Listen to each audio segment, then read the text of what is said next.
ইলেকশনটা হওয়ার জন্য তো এই গভর্নমেন্টের নিউট্রাল চরিত্রটাও রাখতে হবে, তাই তো? আমার কথা যেটা, এই ব্যাপারে বোধহয় একটা সিদ্ধান্ত চলে আসা দরকার। যেমন নাহিদ ছিল, দেখেন নাহিদ পদত্যাগ করে তার রাজনৈতিক দলে চলে এসেছে। I really appreciate this.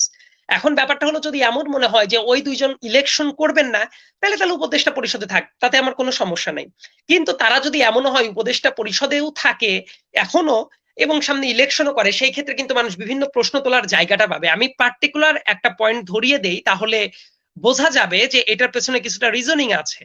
এই যে রোজার ঈদ যেটা হলো, এই ঈদের আগে উপদেষ্টা মাহফুজ আলম যে আছে, মাহফুজ আলমের এলাকা লক্ষ্মীপুরের তার লোকাল এরিয়ায় ওই নাগরিক কমিটির পক্ষ থেকে ঈদ গিফট দেওয়া হয়। খেয়াল করেন, ঈদ গিফটটা দেওয়া হচ্ছে নাগরিক কমিটির পক্ষ থেকে, এবং সেই ব্যাগের উপরে লেখা আছে সৌজন্যকে মাহফুজ আলম। এখন মাহফুজ আলম যদি ওই জায়গাতে ইলেকশন করে, তার মিনিংটা হলো সরকারি ফান্ডের টাকা বা কোনো কিছুর অংশ সেটা মাহফুজ আলমের নামে যখনই যাচ্ছে, তাইলে তো এইটা ইলেকটোরাল প্রসেসকে ইনফ্লুয়েন্স করার একটা জায়গা, সরকারে বসে থেকে সে করছে। তাহলে তার প্রতিপক্ষ যারা হবে তারা তো সেম কাজটা করতে পারছে না।